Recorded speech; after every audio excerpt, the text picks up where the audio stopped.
Hello students, आज के video lecture में हम पीवाईक्यू करेंगे मेंस और एडवांस के। पहला क्वेश्चन है लेट एफ डिफाइन है -π/2 से π/2 to R be a differentiable function such that f zero दिया है 1/2 और ये अल्फा दिया है, तो then 8 alpha square equal to बताना है। तो देखो लिमिट क्या है, लिमिट x टेंड्स टू 0 और x integration 0 to x f t dt और डिनोमिनेटर में क्या है, डिनोमिनेटर में दिया है e की पावर x स्क्वायर -1। तो देखो यहां से क्या आएगा, limit x tends to 0 x integration 0 to x f t dt। अब डिनोमिनेटर में अगर ध्यान से देखोगे तो x 0 को जा रहा है, यहाँ पे ये आर्गुमेंट 0 को जाएगा, तो फिर मैं इसको x स्क्वायर लिख सकता हूँ। ये लिमिट में पढ़ चुके हो ना, ये फॉर्मूला होता है। अब यहाँ पे ये स्क्वायर से ये वाला x कैंसिल कर दो और इसके बाद अप्लाई कर दो इसमें LHR। जब मैं x की जगह 0 पुट करूंगा तो ये इंटीग्रेशन 0 बन जाएगा और 0/0 फॉर्म बनेगी, तो फिर LHR में क्या होता है, तो लिमिट x टेंड्स टू 0। ऊपर वाले में अभी हमने पढ़ा था ना लेबनीज फॉर्मूला, अपर लिमिट को पुट करो तो यहाँ पे क्या आएगा, एफ टी की जगह क्या आ जाएगा x, फिर अपर लिमिट का डेरिवेटिव करोगे तो x का क्या हो जाएगा 1, फिर माइनस, फिर लोअर लिमिट को पुट करोगे तो यहाँ पे क्या आएगा f0 और इसका डेरिवेटिव लोगे 0 का तो वो 0 हो जाएगा और डिनोमिनेटर में डेरिवेटिव लो x का तो 1 हो जाएगा। और इसमें अब लिमिट को पुट कर दो तो यहाँ पे मैंने जैसे ही लिमिट को पुट किया तो ये क्या मिलेगा f0। ये पूरी जो लिमिट थी और इसकी वैल्यू किसके इक्वल दी है, अल्फा। तो इस लिमिट की जो वैल्यू थी वो आई f0 और वो इक्वल किसके, अल्फा के। और f0 बराबर क्या दिया है 1/2, तो यहाँ रख दो 1/2, तो अल्फा की वैल्यू क्या आ गई 1/2। अब देखो चाहिए क्या मुझे 8 अल्फा स्क्वायर, यहाँ पे पुट कर दो 8 अल्फा स्क्वायर चाहिए, तो 8 और अल्फा स्क्वायर, तो इसकी जगह क्या जाएगा 1/4, इसको कैंसिल कर दो तो ये 2 मिल जाएगा आंसर। तो ऑप्शन बी करेक्ट है आपका। ये रिसेंट क्वेश्चन है 2024 का, लेकिन सिंपल था। इसके बाद नेक्स्ट है 2025 का है और ये 8 अप्रैल इवनिंग शिफ्ट का है। देखो इसको कैसे सॉल्व करते हैं। सबसे पहले मैंने I1 को ले लिया, I1 इक्वल टू क्या है, -12 से लेके 1 तक 2x, फिर f2x और 1 - 2x इंटू dx, ये है I1। तो जो ये I1 दिया है तो इसमें सबसे पहले ये 2x दिख रहा है, तो मैं यहाँ पे 2x को t पुट कर दूंगा, तो यहाँ से क्या जाएगा 2dx equal to dt, dx बराबर क्या जाएगा dt/2। तो यहाँ से I1 जो है हमारा, I1 इक्वल टू क्या आ जाएगा, लिमिट भी चेंज हो जाएगी। लिमिट इसकी जब x की जगह -12 रखोगे तो ये -1 मिलेगा और जब 1 रखोगे तो ये 2 मिलेगा, तो लिमिट ये आ गई। और 2x की जगह t, फिर f t 1 - और यहाँ पे t और dx की जगह रख दो dt/2, तो ये आ गया dt और जो /2 आया उसको मैंने ऐसे लिख दिया आगे। इस 2 को मल्टीप्लाई करा दो यहाँ, तो यह आ जाएगा 2I1 इक्वल टू -1 से 2t f t 1 - t into dt। अब इसमें अपनी किंग्स प्रॉपर्टी लगा दो, यानी कि प्रॉपर्टी नंबर 4, तो वो क्या आएगी 2I1 इक्वल टू, इन दोनों लिमिट को ऐड करो तो क्या आएगा 2 - 1, तो 1 बचेगा, तो यहाँ पे आ जाएगा 1 - t रखना हमें, तो t की जगह रख दिया मैंने 1 - t, ठीक है। और यहाँ पे क्या आएगा f t की जगह 1 - t और ये जो वाला जो ब्रैकेट है इसमें 1 - और t की जगह 1 - t, ठीक है। और dt, यहाँ पे ये 1 और ये 1 कैंसिल हो जाएगा और ये हो जाएगा प्लस का t और प्लस के t का यहाँ पे मल्टीप्लाई करा दो, तो यहाँ से देखो 2I1 इक्वल टू क्या जाएगा -1 से 2 और इसका मल्टीप्लाई जब यहाँ पे कराओगे, चलो मैं ऐसे लिख देता हूँ 1 - t और ये क्या लिखा है और यहाँ पे बचेगा टी, तो ऐसा लिखा है एफ टी 1 माइनस टी।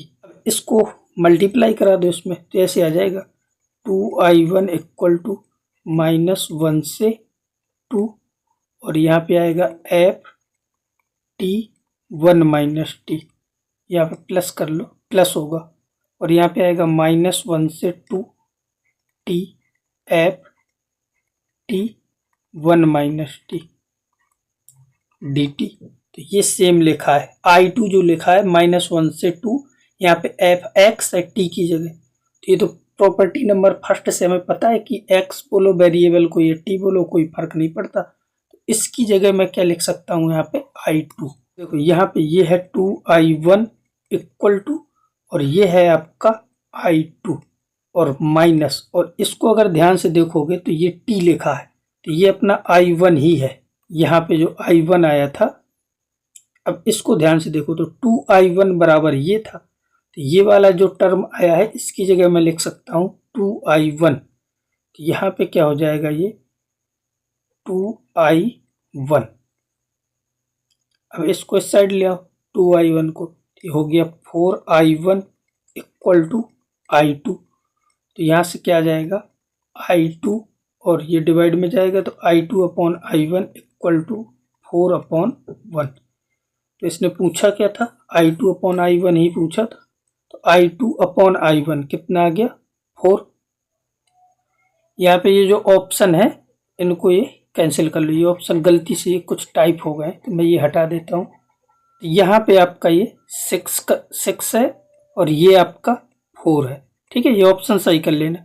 तो ऑप्शन नंबर जो डी है ये आपका करेक्ट हो जाएगा इस क्वेश्चन में, ठीक है। तो क्वेश्चन 2 क्लियर हो गया होगा। अब इसके बाद है क्वेश्चन नंबर 3। ये जो इंटीग्रेशन है इसको सॉल्व करना है -1 से 3/2 तक। तो ये जो अंदर दिया है मोड के, इसको चेक कर लो कहाँ पे पॉजिटिव कहाँ पे नेगेटिव है। तो अंदर जो दिया है उसमें इसको 0 पुट कर दो, तो यहाँ से आपको दिख रहा है कि sin πx, तो मैं इसके आर्गूमेंट को 0 कर रहा हूँ। तो sin πx इक्वल टू 0 का मतलब साइन 0 कब होता है, जब साइन nπ होता है। तो यहाँ से पाई एक्स इक्वल टू क्या आ जाएगा n पाई, तो x इक्वल टू n आ जाएगा, और n आपका क्या है इंटीजर। अगर n इंटीजर है तो फिर x की वैल्यू ले लो, n की वैल्यू 1 2 3 ऐसे पुट करोगे 1 2 3 एंड सो ऑन। तो अब यहाँ पे 2 तक तो जाना भी नहीं है, -1 से 3/2 तक इंटीग्रेट करना है, तो केवल x की वैल्यू क्या ले सकते हैं हम 1, ठीक है। तो जब x की वैल्यू यहाँ पे 1 रखोगे तो साइन क्या मिलेगा पाई। अब साइन पाई का मतलब क्या है कि ये फर्स्ट से सेकंड क्वाड्रेंट तक मिल सकती है वैल्यू, तो फर्स्ट सेकंड क्वाड्रेंट में तो ये पॉजिटिव रहेगा। तो -1 से 1 तक जब इसको इंटीग्रेट करोगे तो ये पॉजिटिव होगा, और 1 के आगे 1 से 3π/2 में ये नेगेटिव होगा। तो बस इसको ऐसे ही ब्रेक कर लो, तो इसको ओपन कर दो, तो -1 से 1 तक, और इसको प्लस में ओपन करना है, तो π² sin πx इंटू dx। इसके बाद प्लस, फिर कहाँ से 1 से लेके 3/2, और 1 से 3/2 में ये नेगेटिव है, तो ये माइनस का आ जाएगा, तो यहाँ पे माइनस कर लो और फिर ये टर्म रख दो। तो ये क्या है आपका π² sin πx इंटू dx। बस अब इनको इंटीग्रेट कर लो, तो बस यहाँ से आंसर आ जाएगा। जैसे मुझे ये π² दिख रहा है ना, इसको मैं पूरे से कॉमन ले लेता हूँ बिल्कुल बाहर, π², और यहाँ पे इवन ऑड प्रॉपर्टी लगा सकते हैं। जब x की जगह -x पुट करोगे, अच्छा यहाँ पे x² नहीं है, यहाँ पे π²x है, तो ये स्क्वायर हटा दो, और यहाँ पे भी, यहाँ पे जैसे ही मैंने माइनस रखा तो यहाँ से माइनस मिलेगा और एक यहाँ से माइनस मिलेगा, वो प्लस हो जाएगा। तो ये आपका इवन फंक्शन है, इवन फंक्शन है तो फिर क्या करोगे 0 to 1 और 2 टाइम्स हो जाएगा, और फिर बचा क्या आपका x sin πx into dx, और यहाँ पे क्या आएगा -1 से 3/2 x sin πx dx, ठीक है। अब इसको इंटीग्रेट करना है, तो ये दोनों सेम फंक्शन है x sin πx। चाहो तो मैं इसका इंटीग्रेशन अलग से कर देता हूँ, तो देखो इंटीग्रेशन x sin πx, इसको करो तो फर्स्ट सेकंड लगेगा, ये पहला ये दूसरा। पहला फंक्शन एज इट इज, और इसका क्या होगा साइन पाई एक्स का माइनस कॉस पाई एक्स, तो माइनस इधर लगा दो और पाई से डिवाइड करोगे तो ये आएगा। फिर इसके बाद माइनस इंटीग्रेशन, पहले का डेरिवेटिव तो 1 हो जाएगा और इसका फिर से वही आएगा, तो cos pi x divide by pi, तो माइनस है उसको बाहर कर लिया मैंने, ठीक है, ये आएगा आपका। और इसके बाद यहाँ से आ जाएगा minus x upon pi cos pi x plus 1 upon pi, और कॉस पाई एक्स का हो जाएगा साइन पाई एक्स और डिवाइड बाई पाई, यहाँ पे स्क्वायर आएगा, तो ये आ गया, ठीक है। तो ये दोनों के लिए आएगा, बस इसमें लिमिट पुट करनी है। तो देखो देखो क्या आएगा यहाँ से, पाई स्क्वायर तो बाहर है 2, अब इसमें लिमिट पुट करो। जब मैं x की जगह 1 पुट करूंगा तो यहाँ से क्या आएगा कॉस पाई की वैल्यू क्या होती है -1 आएगा 1 अपॉन पाई, और यहाँ पे पुट करोगे 1 तो ये आएगा साइन पाई, ये 0 हो जाएगा, साइन पाई की वैल्यू क्या होती है 0, तो ये 0 हो गया। फिर 0 पुट करोगे तो कॉस 0, तो ये आपका 1 हो जाएगा, लेकिन इसकी वजह से ये पूरा 0 हो जाएगा। फिर यहाँ पे 0 पुट करोगे तो साइन 0 का मान क्या होता है 0, तो केवल ये बचेगा। यहाँ पे लिमिट पुट करने से अपर लिमिट और लोअर लिमिट पुट करोगे तो ये बचेगा। अब आ जाते हैं इसमें, तो माइनस, अब यहाँ पे देखो, जब यहाँ पे आप पुट करोगे 3/2 एक्स की जगह तो आएगा कॉस 3π/2, इसकी वैल्यू 0 हो जाएगी। इसके बाद इसमें पुट करोगे तो साइन 3π/2, इसकी वैल्यू 1 हो जाएगी। तो यहाँ से क्या मिलेगा मुझे 1 upon pi square, -1 upon pi square, ठीक है। अब इसके बाद इसको पुट करो, तो जब मैं x की जगह क्या रखूंगा 1, तो यहाँ से क्या मिलेगा 1 अपॉन पाई, और यहाँ पे 1 पुट करोगे तो ये कॉस पाई होगा। कॉस पाई की वैल्यू क्या होती है -1, तो यहाँ से क्या मिल जाएगा मुझे -1 अपॉन पाई, और इसके बाद इसमें पुट करोगे तो ये तो 0 हो जाएगा।